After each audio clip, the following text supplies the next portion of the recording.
Good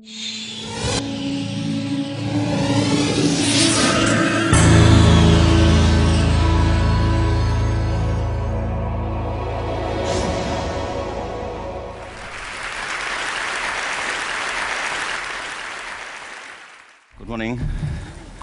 How are you? It's been great, hasn't it? I've been blown away by the whole thing. In fact, I'm leaving.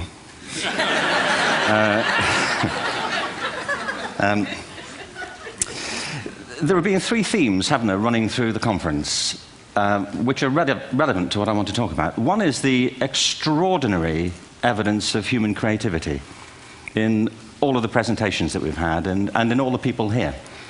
Just the variety of it and the range of it. The second is that it's put us in a place where we have no idea what's going to happen in terms of the future. No idea how this may play out. I have an interest in education. Actually, what I find is everybody has an interest in education. Don't you? I find this very interesting. If you're at a dinner party and you say you work in education, actually, you're not often at dinner parties, frankly, if you work in education. You're not asked, you know, and you're never asked back, curiously. That's I think it strikes me.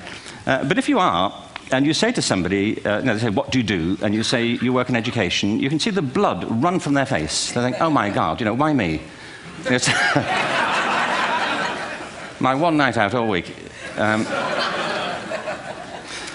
if you ask people about their education, they pin you to the wall. Because it's one of those things that goes deep with people. Am I right? Like religion and money and other things.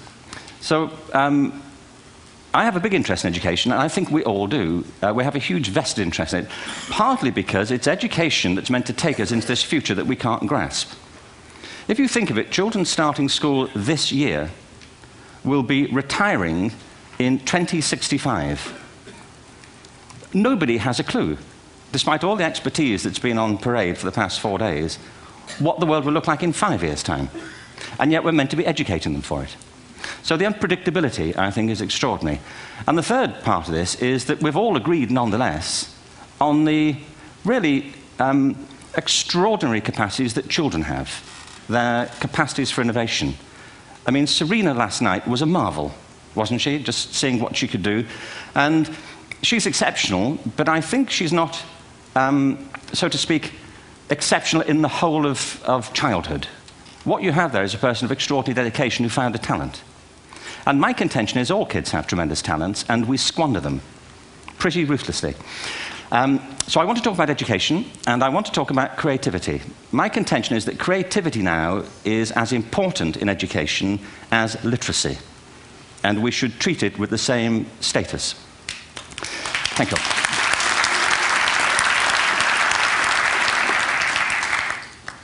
That was it, by the way. Thank you very much. So, 15 minutes left. Well, I was born... No, I had a great story recently, I love telling it, of a little girl who was in a drawing lesson. She was 6, and she was at the back drawing, and the teacher said this little girl hardly ever paid attention. And in this drawing lesson, she did. And the teacher was fascinated. She went over to her and she said, "What are you drawing?" And the girl said, "I'm drawing a picture of God." And the teacher said, "But nobody knows what God looks like." And the girl said, "They will in a minute."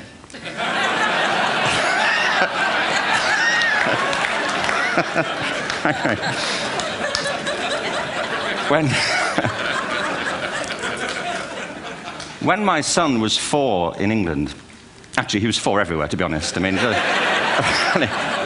if we're being strict about it, wherever he went, he was 4 that year. But he was in the Nativity play. Do you remember the story? No, it was big. It was a big story.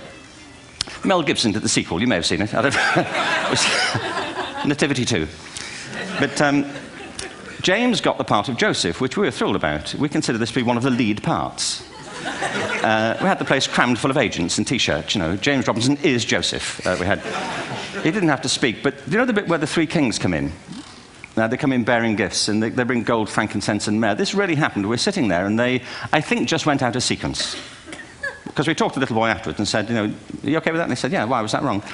They just switched, I think that was it. Anyway, the three boys came in, little 4-year-olds with tea towels on their heads, and they put these boxes down. The first boy said, "I bring you gold." And the second boy said, "I bring you mare." And the third boy said, "Frank sent this."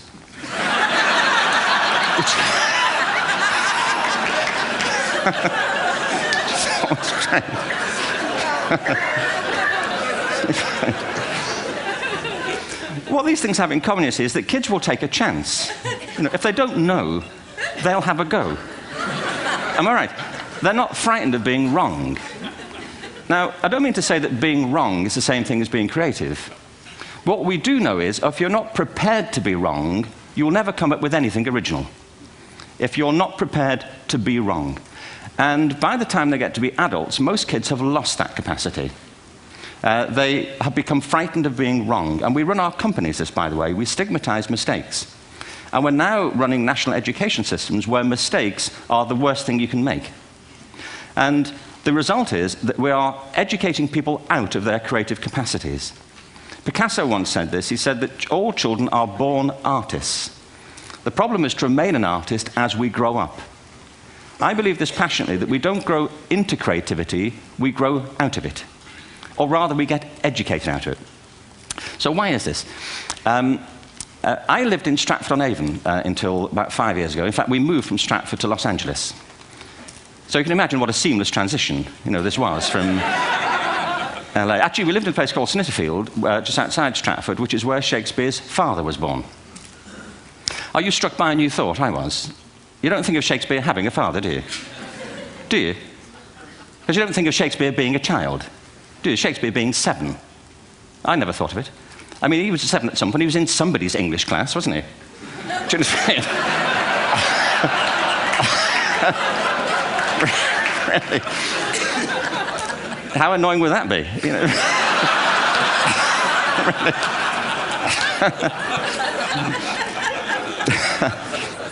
Must try harder.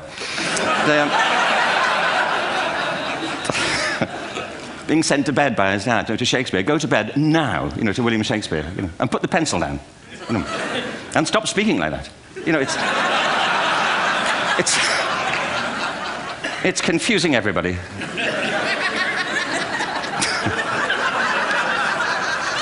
Anyway,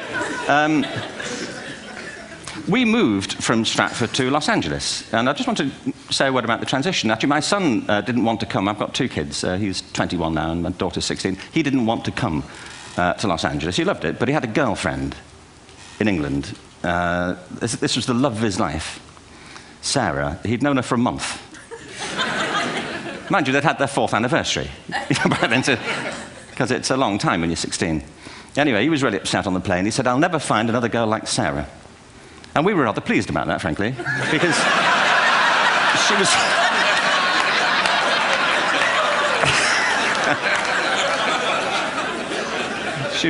she was the main reason we were leaving the country.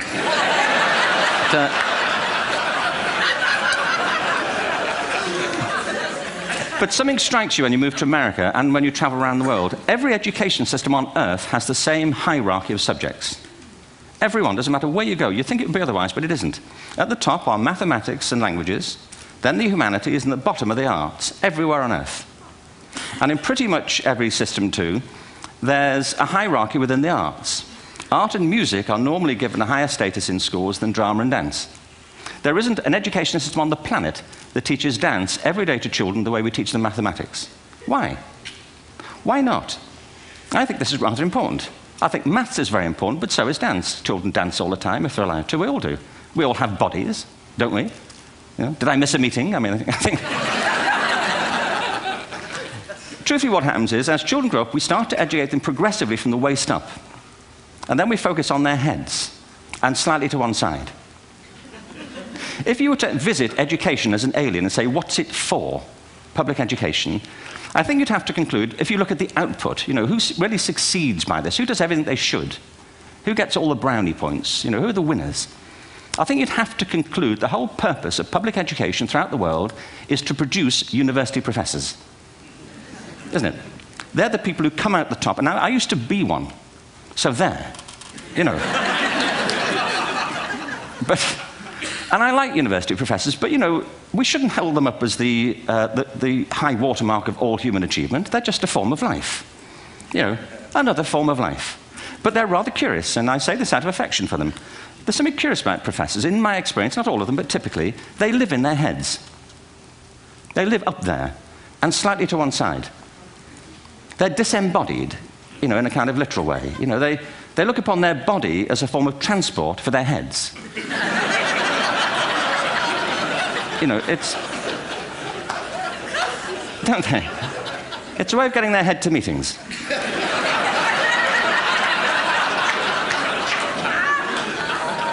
If you want real evidence of out-of-body experiences, by the way, get yourself along to a residential conference for senior academics and pop into the discotheque on the final night. And there you will see it. Grown men and women writhing uncontrollably off the beat. Waiting to it ends so they can go home and write a paper about it. Now, our education system is predicated on the idea of academic ability. And there's a reason. The whole system was invented around the world. There were no public systems of education really before the 19th century. They all came into being to meet the needs of industrialism. So the hierarchy is rooted on two ideas. Number one, that the most useful subjects for work are at the top. So you were probably steered benignly away from things at school when you were a kid, things you liked, on the grounds you would never get a job doing that. Is that right?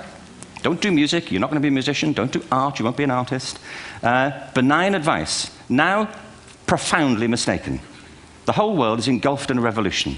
And the second is academic ability, which has really come to dominate our view of intelligence because the universities designed the system in their image. If you think of it, the whole system of public education around the world is a protracted process of university entrance. And the consequence is that many highly talented, brilliant, creative people think they're not, because the thing they were good at school wasn't valued or was actually stigmatized. And I think we can't afford to go on that way. In the next 30 years, according to UNESCO, more people worldwide will be graduating through education than since the beginning of history. More people. And it's the combination of all the things we've talked about, technology and its transformational effect on work, and demography and the huge explosion in population. Suddenly, degrees aren't worth anything. Isn't that true? When I was a student, if you had a degree, you had a job. If you didn't have a job, it's because you didn't want one. And I didn't want one, frankly. So, but now, kids with degrees are often heading home to carry on playing video games because you need an MA, where the previous job required a BA, and now you need a PhD for the other. It's a process of academic inflation, and it indicates the whole structure of education is shifting beneath our feet. We need to radically rethink our view of intelligence. We know three things about intelligence. One, it's diverse. We think about the world in all the ways that we experience it. We think visually, we think in sound, we think kinesthetically, we think in abstract terms, we think in movement. Secondly, intelligence is dynamic.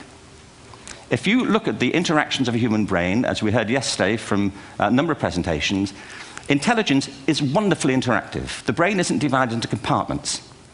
In fact, creativity, which I define as the process of having original ideas that have value, more often than not, comes about through the interaction of different disciplinary ways of seeing things. The brain is intentionally, by the way, there's a shaft of nerves that joins the two halves of the brain called the corpus callosum. It's thicker in women. Following on from Helen yesterday, I think this is probably why women are better at multitasking. Because you are. Aren't you? There's a raft of research, but I know it from my personal life. If my wife is cooking a meal at home, which is not often, thankfully, but you know, if she's doing... No, she's good at some things. But if she's cooking, you know, she's dealing with people on the phone, she's talking to the kids, she's painting the ceiling, you know, she's doing open heart surgery over here. If I'm cooking, the door is shut, the kids are out, the phone's on the hook. If she comes in, I get annoyed. I say, Terry, please, I'm trying to fry an egg in here. You know,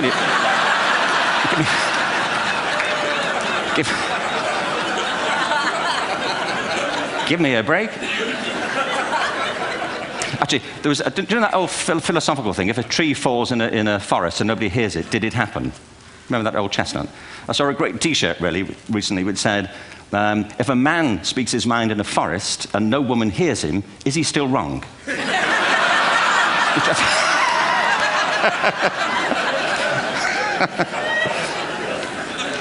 And the third thing about intelligence is it's distinct. I'm doing a new book at the moment called Epiphany, which is based on a series of interviews with people about how they discovered their talent. I'm fascinated by how people got to be there. It's really prompted by a conversation I had with a wonderful woman who most people have never heard of. She's called Gillian Lynn. Have you heard of her? Some have. She's a choreographer, and everybody knows her work. She did Cats and Phantom of the Opera. She's wonderful. I used to be on the board of the Royal Ballet in England, as you can see. And anyway, Gillian and I had lunch one day. I said, how'd you get to be a dancer? And she said it was interesting. When she was at school, she was really hopeless. And the school in the 30s wrote to her parents and said, we think Gillian has a learning disorder. She couldn't concentrate, she was fidgeting. I think now they'd say she had ADHD. Wouldn't you?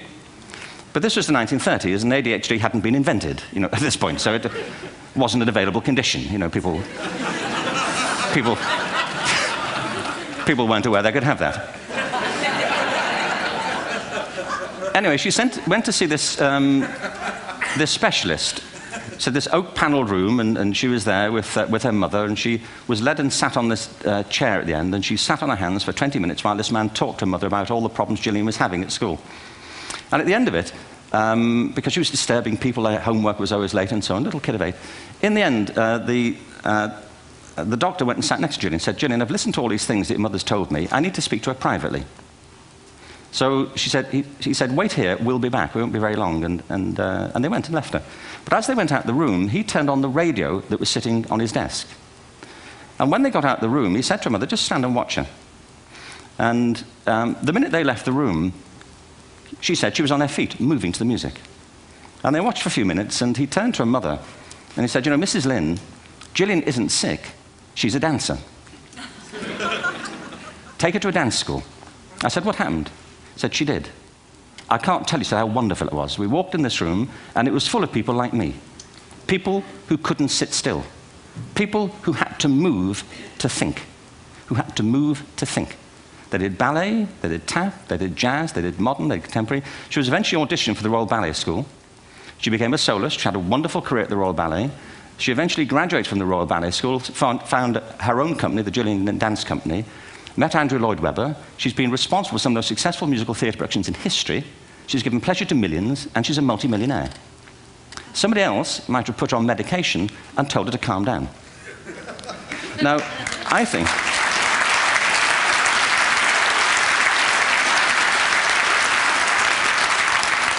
What I think it comes to is this. Al Gore spoke the other night about ecology and the revolution that was triggered by Rachel Carson.